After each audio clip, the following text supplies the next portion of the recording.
Well, hello and welcome to the latest episode of A Few Minutes With. And it is my joy and delight today to welcome as my guest Dr. Grace Ji-Sun Kim.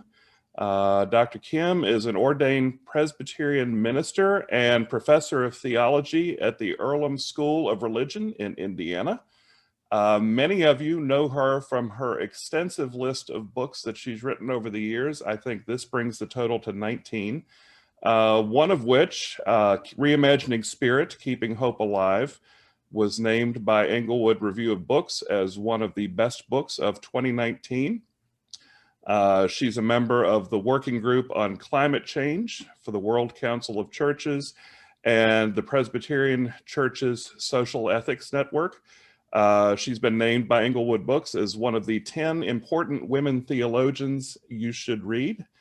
And she has done more interviews with mainstream media outlets, print and broadcast, than I can list at this time.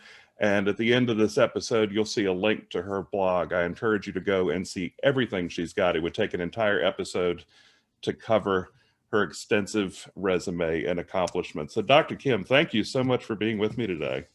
Oh, Reverend Rose, thank you so much for that warm introduction. You just lifted my spirit up, and I feel like so important all of a sudden. So thank you for that warm invitation and the warm introduction. It's a pleasure to be here with you. Well, thank you. This podcast started early in the pandemic, and so one question that I always ask my guests is, how are you doing? How are you and your family doing? How have you had to adjust with teaching your students at Earlham? Just how's it been for you? I survive and am surviving. It's been hard, but I'm thankful that our family is healthy. My father was hospitalized with COVID, but he survived it and he's doing well. But it's been hard, and I'm actually on sabbatical, so it's okay that I'm not teaching. I taught at the beginning of the pandemic, but now I'm home and my husband is on sabbatical too. So both of us on sabbatical, we're just stuck at home all day long, every day. We're home. So I'm waiting for the pandemic to end so I can get back to my routine and travel. I've been speaking and mostly on Zoom, which is very hard. So, but I'm still healthy and I'm happy and I'm glad to be on this podcast with you. And I'm very pleased that you started this podcast. I know a lot of people have started different things or their habits have changed. And one thing for me is I became a vegetarian. It was just, I never ate much meat, but as soon as the pandemic, my last visit was to Gordon Conwell. I was there to preach and then have a book meeting. And that was my last meat consumption. And that was last year, March. And so almost a whole year of not eating meat. So that's one thing I started during this pandemic. And I'm glad that you started the podcast, but for me, it was not eating meat. Oh, well, congratulations. Our oldest child made the decision to become a vegetarian, oh gosh, 6 years ago now, I think, and has not looked back. So I haven't looked back either. And I think, you know, I've always kind of thought of doing it, and I don't know, just this pandemic just pushed me and I'm not looking back. So it's been good. I've never craved meat for the whole year, almost a whole year. And that's great for your daughter too. Oh, yes. Our oldest child. I don't know if it was a daughter. Well, I've asked you here today, your most recent book that came out at the end of last year is called Hope in Disarray, Piecing Our Lives Together in Faith. And at the outset, I have to say, just thank you for it. It's incredibly rich. There's not enough time today to cover all of it. In fact, I was thinking to myself as I was preparing to talk to you, we could do an entire podcast series just on this book. Wow. But one thing I'd like to ask you about is the emotional investment in writing this. As I read it, I found it, particularly as you revealed things about your own life and your own past, it's an intensely personal set of reflections that you're sharing as the foundation for this discussion of different aspects of hope. And what I see is you've taken these aspects from your life and almost framed a doorway that's inviting us to walk through and to start taking action in these different areas. And partner with that, in later chapters, you talked about vulnerability and about how when you demonstrate vulnerability, it's showing that you can't do things alone.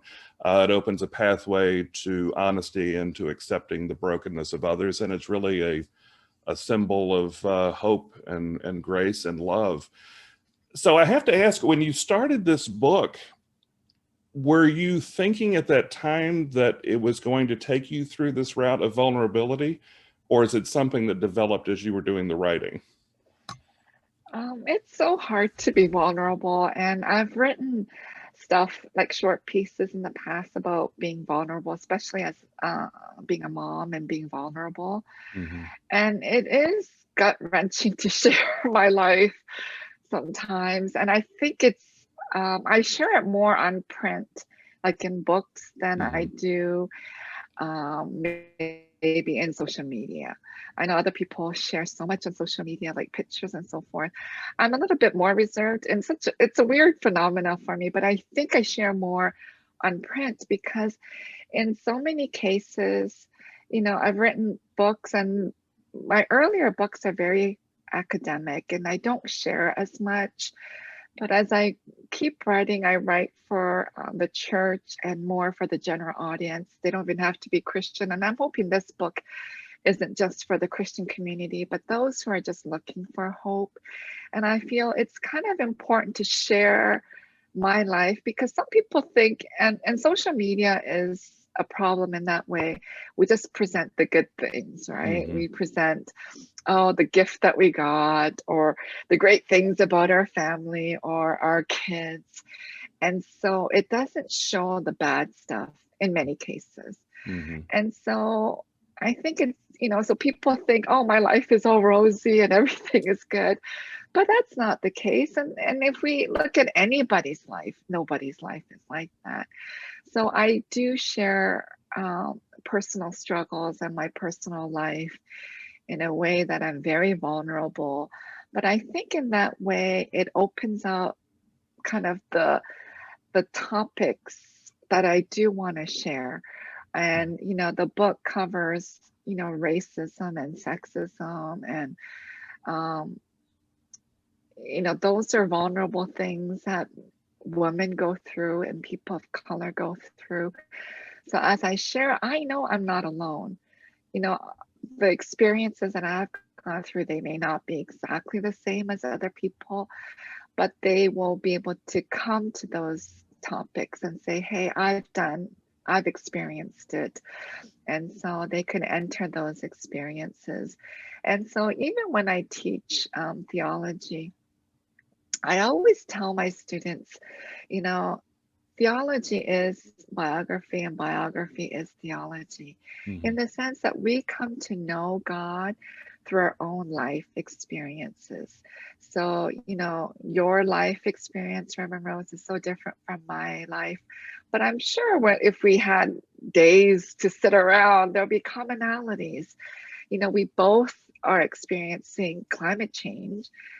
This nation is going through storm and it'll go through, different things in different seasons. And so climate change is affecting us wherever we live, no matter our class or race, it's affecting us. And it may affect us in various degrees, but it will affect us and it will continue to affect us if we don't do something about it. So I think the vulnerability, sometimes I share and I think, oh, I shouldn't have shared. And I'm sure my family may not want me to share, but I feel that's the starting point, and hopefully that's not the ending point, but we find our commonalities as I write and as people read and as people, use my book in different ways, either individually or as a Bible study group or just as a small group, that they can sit there and reflect, hey, I had similar thoughts or similar experiences. And so that's why I kind of do share my vulnerability. And, at the end of the day, I'm thinking, I hope it's helpful. And I'm hoping that other people can share their vulnerabilities too. and God is in our midst.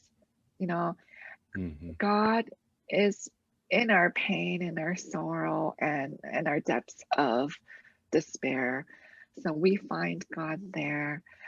We may think God is not present there, but God is there. Yeah. Well, it certainly resonated with me. I won't give the story away, but you talk about one incident in particular that resonated with me directly about your experience with the junior prom.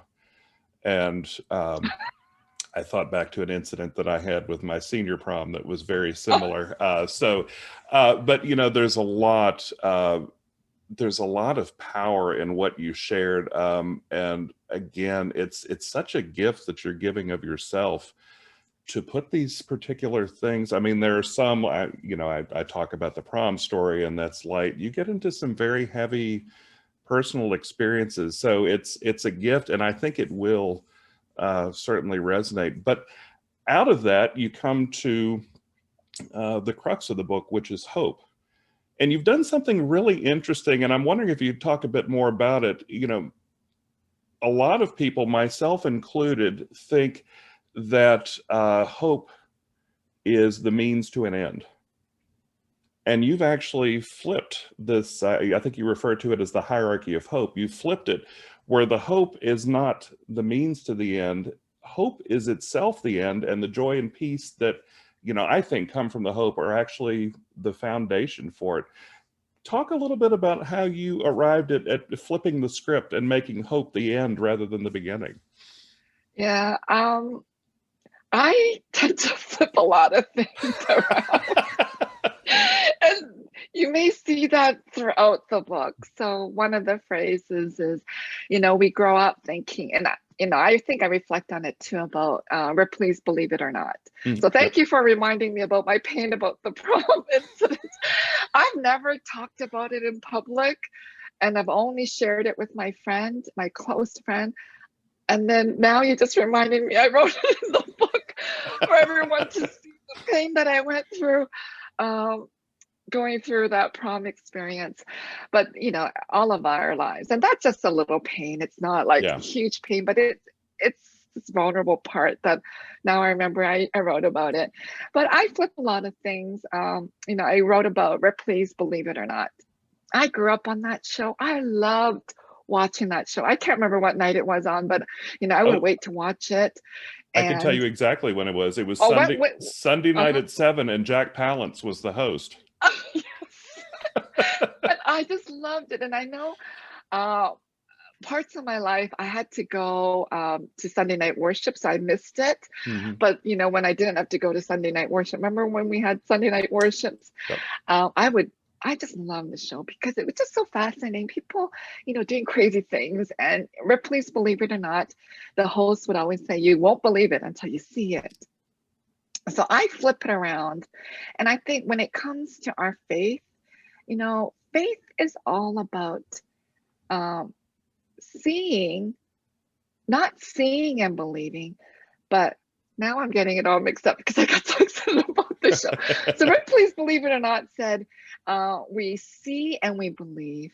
I Hmm. think our Christian faith is we believe and then we see. Hmm. I think we believe and then we see God's presence in the world. We see it everywhere. It's not that we have to see God's presence and then believe in God. We believe and we see God's presence, God's miracles around the world. Hmm. We see how God interacts with us. So I tend to flip things around a lot. And I think even with the hope, it's this end. And when we hope is something, I talk about optimism, and I think Dr. Mitri Rahab, who wrote the foreword, talk about optimism too. Some of us get confused about what hope is, and they think, oh, hope is just being optimistic. So okay, I'm going to be very optimistic today, and they think that's being full of hope. Hmm.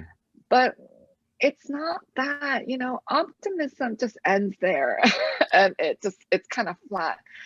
Hope it moves us to do something about the world. So I cover a lot of topics, as you mentioned earlier in the podcast. I cover topics about climate change and racism and family dynamics and so many other issues. And so when we see these things happening, hope actually is the anchor of our life. It's what God gives us. You know, hope, faith, and love is poured upon us by God. And that changes us and moves us and stirs us to do something about it, you know, about the climate change. And you know, I think climate change is one of the biggest issues of our lifetime. And if we don't do something about it, you know, it's going to drastically change the whole planet. Mhm. And I think American churches in particular, I think European churches and maybe a few Asian churches are better at tackling climate change, but we American churches are not. We, because of our mentality of, you know, domination, you know, we can do whatever we want to satisfy our desire. We crank up heat. We crank up the AC in the summertime. We do all these things that are contributing to climate change. We drive everywhere. Other people in the world don't drive everywhere. They Mhm. walk around a lot, or cycle or do other things, but we drive everywhere. We drive to the bank. We, you know, our car was under repair in the wintertime, and my daughter's like, oh, she needs to go to the bank and go get something at the CVS. And I said, why don't you walk? I said, okay.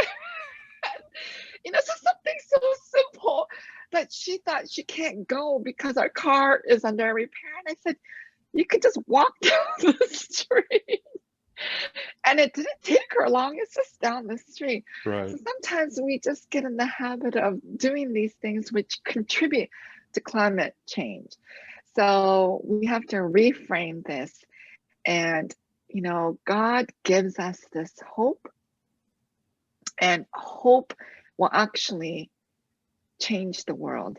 And before I wrote it, I never thought of hope changing the world. I just thought it was this very airy kind of thought that people have, Right. but it really will change the world. And that is my hope for this book too, as people read it, that this hope that God gives us, it anchors us and it will move us and it will change the world.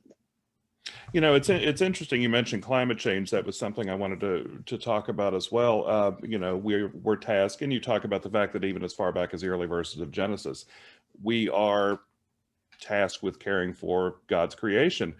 And with climate change, we hear a lot of the things, it's too expensive, the technological hurdles are too great. You brought out something interesting I hadn't thought of, and it's the reluctance to do it because people are afraid, just the core concept of the fear of what it's going to mean. Is that something that you've encountered in talks with people, or just something you've picked up in your work with the World Council of Churches climate change group? Things that you've seen and picked up just in these conversations, and just a sense that you get from people? Yeah, I think it's a combination of all of the things that you mentioned. Working with the World Council of Churches, you know, we have met as a group. I've been part of the group maybe 10 years now. I Mhm. have the book Making Peace with the Earth edited, published by the World Council of Churches. And I see churches are afraid, and individuals are afraid to make any changes. European churches, some of them are moving more to sustainable green churches.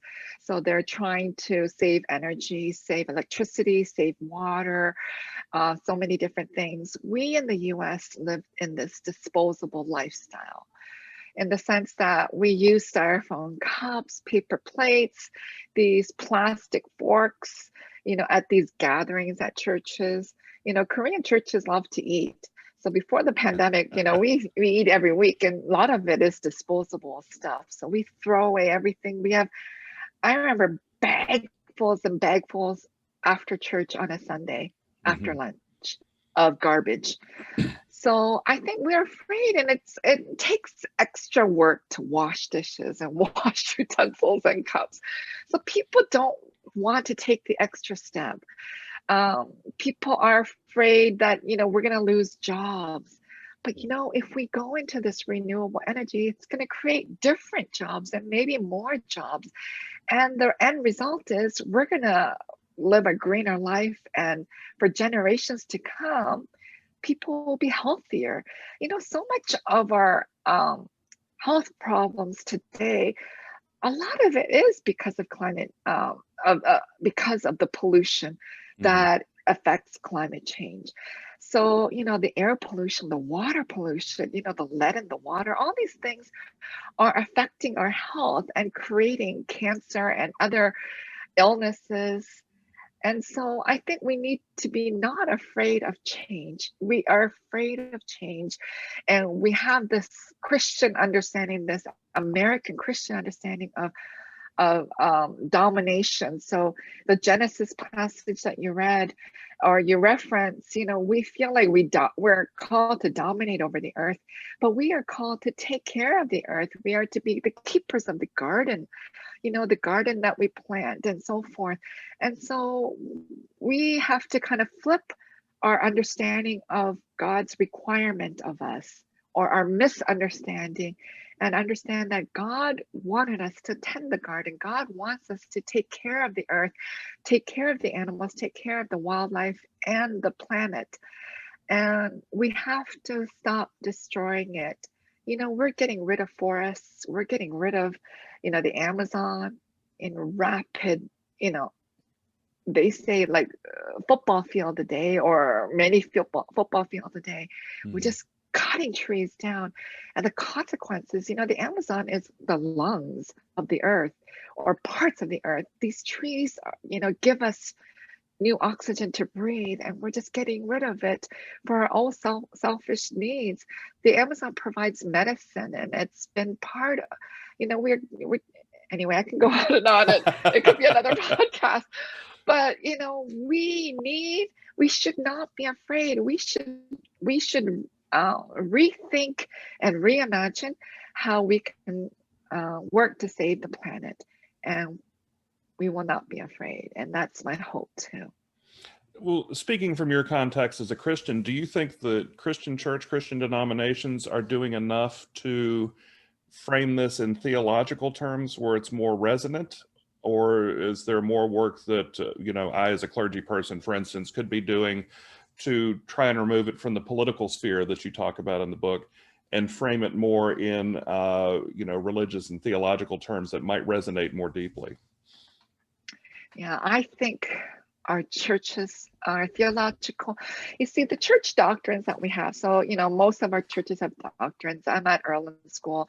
Quakers don't have doctrines, but these teachings of the church are passed on in the 2,000-year history by white male Europeans who weren't tackling climate change. They were just, and it's really with the Industrial Revolution that, the climate, we're just polluting the world in drastic numbers. We're depleting our natural resources in drastic numbers. So now we really have to rethink our church doctrine.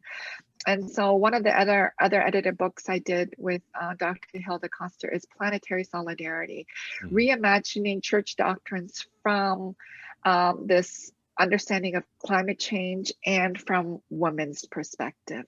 So we have, and part, some of the contributors like Sally McFaig, reimagining who God is. She's written most of her books in her later life about reimagining God in this time of climate injustice and looking at God, the world as God's body. And when you do that, it really changes our perspective of God and God's presence in the world. If God's presence is right here in this world, because so much of our church doctrine have said, God out there and God looking down, the old white man on a throne looking down at the world and saying, oh, we're doing bad things, but if we reimagine God's presence in the world and that we are hurting God's body, every time we pollute, every time we are practicing or engaged in racism or sexism, when we hurt one another, when we hurt each other's bodies, we are hurting the body of God. Yeah. Christ's presence in the world. As Christians, we talk so easily, on a communion Sunday or when we're serving the Eucharist, God's body or the blood of Christ and God's body in this bread. But we're so hesitant to talk about God's presence in the world, and so we're easy to place it in the elements, but we're so hesitant to talk about it as God's presence in the world. I don't know where. I think part of it is this dualism, and I probably mention it in the book too. We are, as Christians, we talk in dualistic terms, and so we can't bring the two together. We talk about body and we talk about spirit. We talk about heaven and earth. We talk about male and female, night and day, this dualistic that we can't combine the two. We can't not separate. So the spirit and body are two together, but Christian thinking and Christian teaching have separated it so drastically that has caused a lot of problems, and that contributes to climate change, that contributes to racism and sexism, this gender injustice.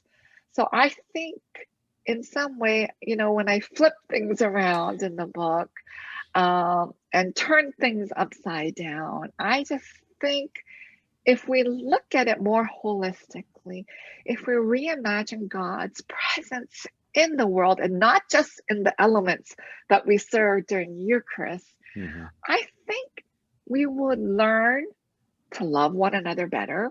I think we would learn to take care of the earth. I think we would learn to not commit sexual assault on women, and also to boys and young men and so forth. I think if we can just reimagine church doctrines that have passed on through the 2,000 years in different ways, then I think we can live a better life.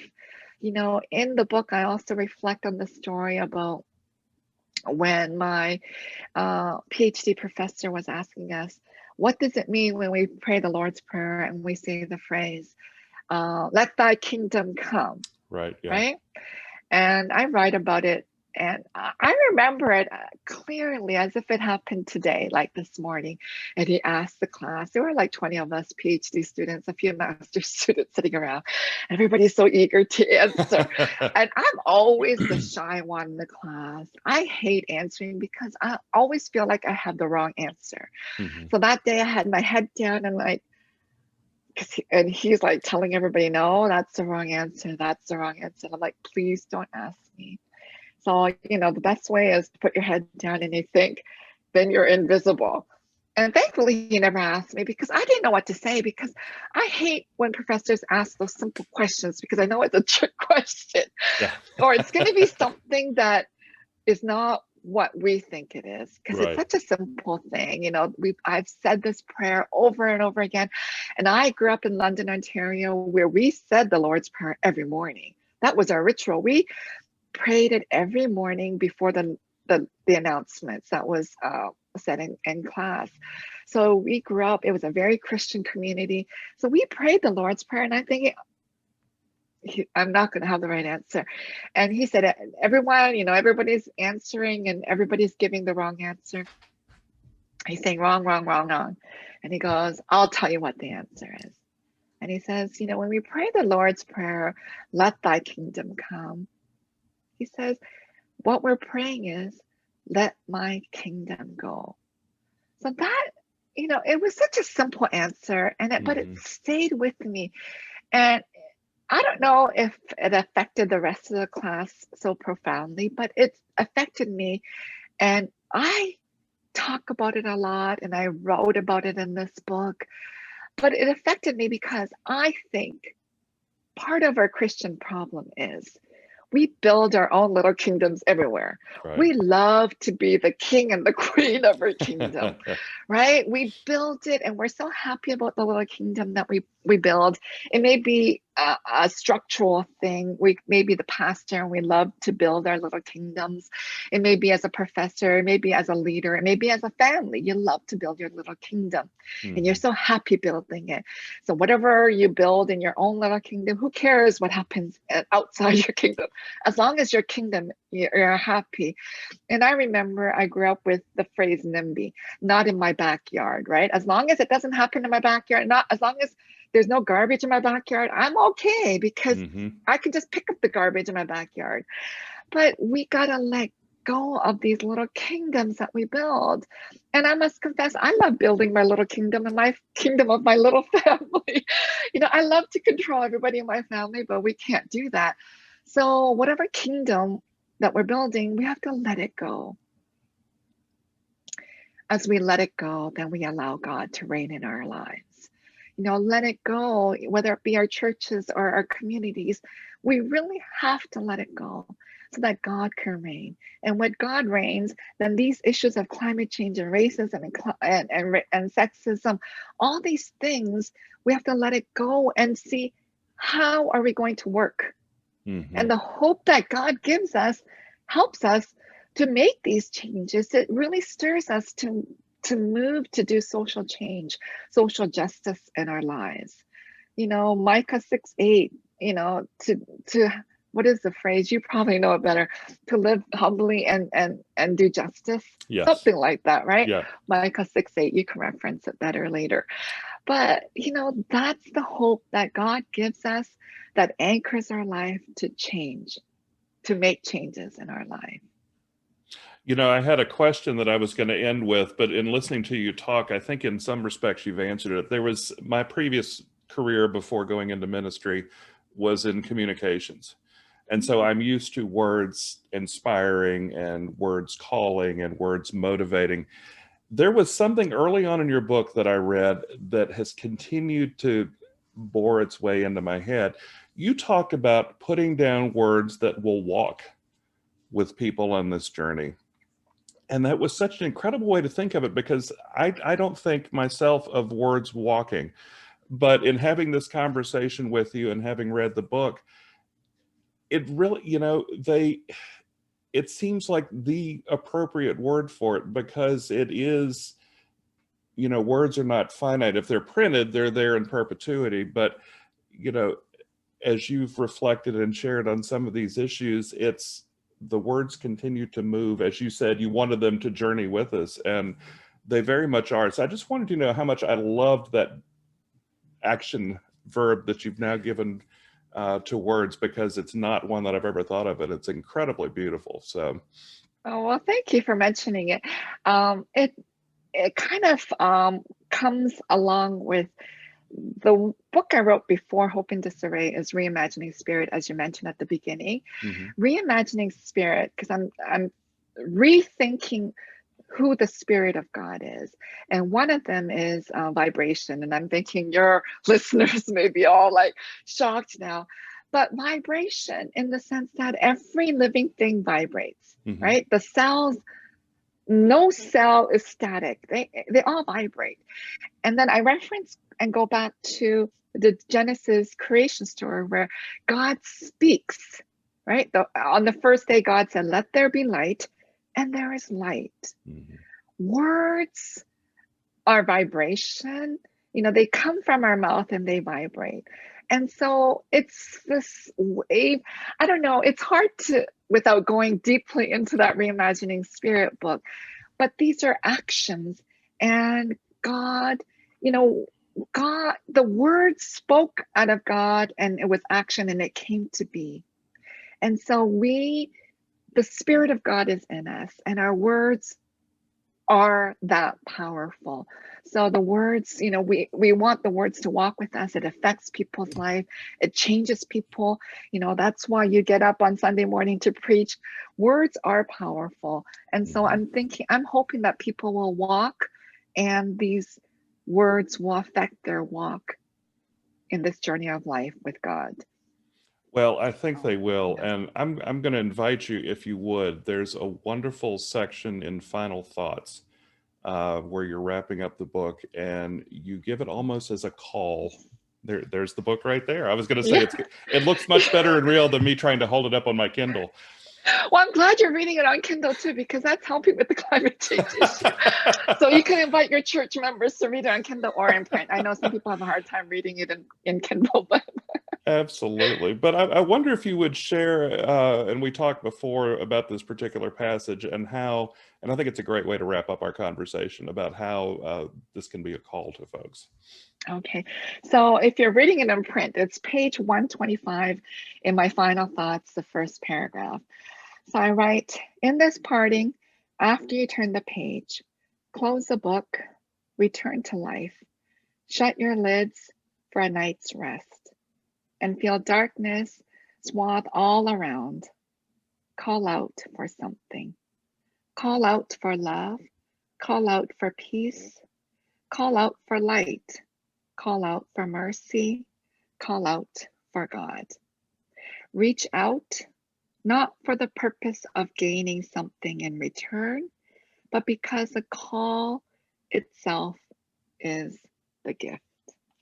Thank you for letting me share those Oh, final no. words. Thank you. And again, I recommend this book to everyone. It's great, as Dr. Kim said, for individual reading, as I did for Bible studies. There's some wonderful reflection questions at the end of each one. You can read it as a devotional, just a lot of ways to enjoy it. So, Dr. Kim, again, I'm so grateful for your time. I know you have a packed schedule around this book with interviews and writing to do. So I'm grateful for this time. Thank you so much.